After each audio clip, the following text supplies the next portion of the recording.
श्री रामपुर एक बस्ती था।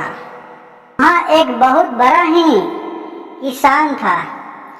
उसका एक बेटी थी जिसका नाम था गीता। किसान का बेटी माँ और बाप छोटे को जैसे ही 8 साल की थी गीता, उसी उसका बाप माँ का देहांत हो गया था। बेचारी किसी तरह अपना खाना पीना गुजर करती थी। खेत बाड़ी बहुत था लेकिन कोई नहीं था, उसका माँ बाप था जो गुजर चुका था। उसी तरह बेटी जब सियान हुआ, जब सियानी हो गई तो उस गांव के जो मुखिया था वो कहा कि हम लोग गांव के बात है, गांव घर के बेटी है, इसको हम लोग अच्छा घर में शादी कर देते हैं। वो एक गांव के बगल में था, एक उसके बगल में, वहाँ गए रिश्ता के लिए। वहाँ एक रोहन नाम के व्यक्ति था जिसको यहाँ गए।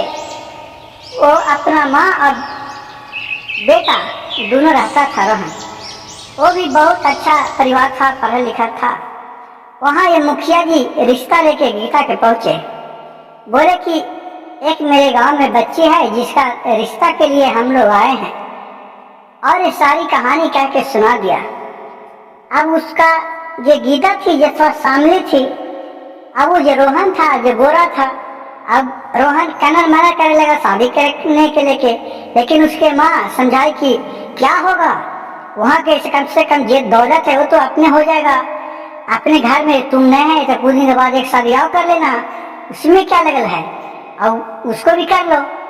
इसको लोभ भर गया उसको माँ के। अपना बेटा को समझाया रोहन के और उसके साथ शादी कर दिया।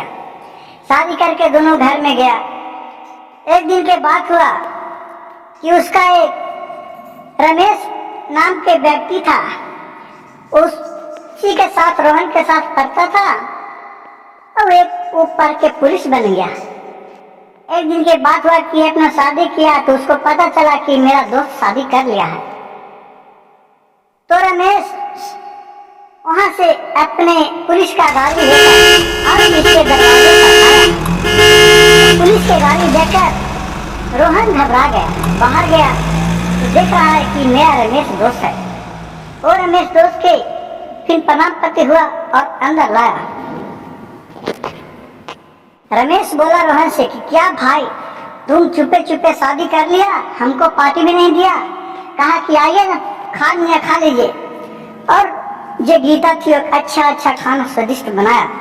दोनों एक बेंच पर रख के खाना, सास को तो नहीं गीता खाना खिलाई और पुलिस रमेश रोहन और उसका सास खाई।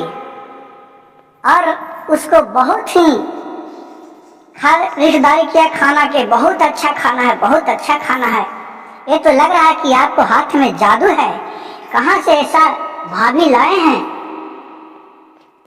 फिर वो खाना ना खाया और फिर अपना चला गया अपना ड्यूटी पर, रमेश गाड़ी लेके।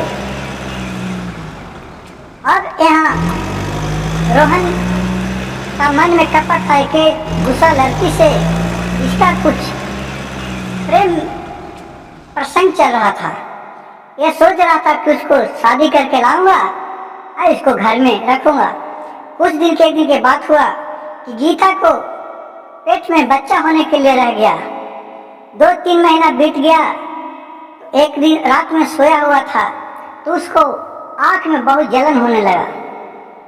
अब उसको डॉक्टर ही ले गया, इसी झोला पोथी डॉक्टर रहता है जिसको दिखाया, उसी करते करते उसको आंख की रोशनी चल गया, बेचारी अंधी हो गई।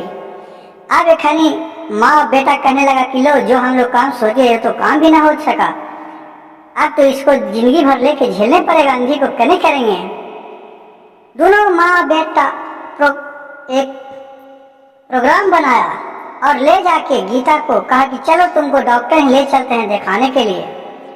और वहां ले जाके एक कार किया, कार करके स्टेशन पे गया, रेलवे स्टेशन जाके और एक ट्रेन में बैठा दिया। ट्रेन में बैठा दिया, बोला कि रुको मैं पानी लेके आता हूँ। बेचारी अंधी कहाँ जाए, वहाँ रुक गया, सीट पर बैठा, अभी पानी लेने के लिए कर गया, ट्रेन खुल गया क्योंकि इसको ट्रेन से छोड़ना था। और ट्रेन जाके बहुत दूर रुका और ये अपना आके यहाँ गुलाल कर दिया पूरा गांव में, जो भाग गई हमको छोड़ के, भाग गई हमको छोड़ के। और फिर तुम कहूँ जाके उतरा बेचारी क्या करे, अब कहूँ गुजर बसर बननी थी, अपना भीख मांगने का काम करने लगी, भीख मांगती थी और खाती थी, पीती थी, रखती थी। कहा अंधा को कुछ दे दो भगवान, अंधे को कुछ दे दो भगवान।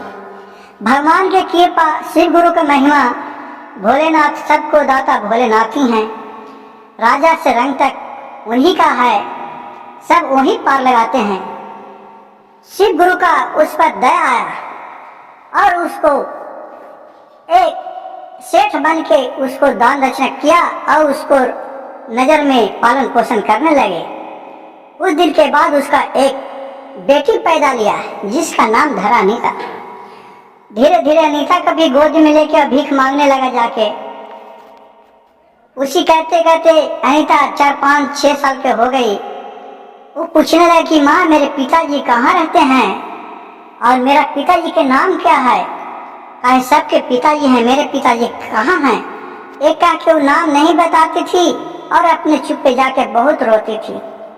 देखिए शिव गुरु के महिमा। एक दिन के कहानी हुआ कि उसका जो अनीता बच्ची थी वो बोली कि चलो आज ट्रेन में भीख मांगते हैं माँ, जिधर मांगने बहुत कम पैसा मिलता है वहाँ मांगेंगे तो ज्यादा मिलेगा। तो बोली कि बेटी मैं कैसे जाऊँगा, मैं तो अंधी हूँ, मैं ट्रेन में कैसे चढ़ पाऊंगा। कहा चलो ना माँ, मैं हूँ ना। और वहाँ से माँ के लेके बेटी चला गया ट्रेन में। ट्रेन वहाँ से खुल गया, भीख मांगने लगा दोनों माँ बेटी। देख के उसका कपड़ा में उसका बेटी बच गया। उन्होंने बहुत डांट फटकार लगाया और कहा कि तुम लोग गंदी कहाँ से आ गया है, नली का कीड़ा। बहुत भूला बुरा भरा बोला, बेचारी क्या करे। और फिर गुस्सा में क्या किया कि वो दोनों को इधर से खींच के और ट्रेन के बाहर चलते ट्रेन में ढकेल दिया। देखिए शिव गुरु का महिमा। कहा बचाइए भगवान बचाइए, अब मेरा जान नहीं चल जाएगा। लेकिन देखिए भगवान का महिमा। ट्रेन जब पार हो रहा था तो एक नदी के में पार हो रहा था और वो जाके नदी में गिर गया। और उसी नदी में जो पुलिस लोग का होता है पहरा देने के लिए, काहे कि समुद्र था बहुत गहरा था, वहाँ जो पुलिस का पहरा चला था, देखा कि कोई गिरा तो वहाँ से नाव लेके नदी में 3 गो पुलिस अपना हेल गया और वहाँ से दोनों के छान के नाव पर अब अपने लेके चल आया। फिर उसको जब तक बेहोश हो गई थी, दोनों के पानी उन्हीं पेट उठ जाता और उल्टी हुआ। अब फिर होश में आया। होश में आया तो पुलिस जो था रमेश, उसी का ड्यूटी था। रमेश उसका जो गीता था उसको पहचान लिया कि है ये तो रमेश उसका पत्नी है। फिर गीता से बोली, उसका नाम लिया, कहा कि मैं तो तुमको जानता हूँ। तो अंधी बोली कि हमको कहाँ जानिएगा, मैं तो एक भिखारी हूँ, हमको कहाँ जानिएगा। कहा कि नहीं, आपको फलना जगह देखे थे, उसका राजा नाम बताया कि आपको मोहन के साथ देखे थे उस बस्ती में, आप मेरा दोस्त है। उतना कहा तो सारी कहानी कह के अपना ये सुना दी। अब अपना बोली कि ये मेरी बेटी है, कि जब मेरे 4 महीना के पेट में थी तो मेरे पति ये ट्रेन में ले जाके छोड़ दिए थे और आपको तो मालूम नहीं है मैं कहाँ हूँ, इसका हमको कोई मालूम नहीं है मैं किस जगह हूँ। कमाना खाना मेरा कर्म हो गया है। कहा कि चलो मैं तुम्हारे घर छोड़ आता हूँ। फिर पुलिस के गाड़ी निकाला और तीनों पुलिस और ये दोनों माँ बेटी बैठी, गीता और अनीता, और वहाँ रोहन के घर पहुँच गया पुलिस वाले। फिर पुलिस के गाड़ी देखा तो बहुत खुशी हुआ कि मेरा दोस्त आया है। फिर रोहन बाहर निकला घर से, अब मेरे दोस्त गला लग गया और फिर वहां से अपने निकलने कहा कि और है अंदर। फिर उसको माँ बेटी दोनों को निकाला। कहा इन दोनों कहाँ यहाँ आ गया क्या करने के लिए। पुलिस वाला बोला कि तुम तो सगर हल्ला कर दिया कि मेरे भाग गया है, जो गीता थी मेरी पत्नी जो भाग गई है, और तुम इसको वहां जाके ट्रेन में छोड़ दिया था।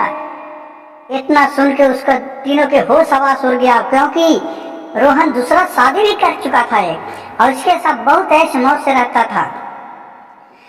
अब कुछ दिन हुआ तो बहुत गिड़गिड़ाने लगा। लेकिन देखिए, पुलिस अपना काम होता है, पुलिस किसी को नहीं होता है, कानून कानून होता है।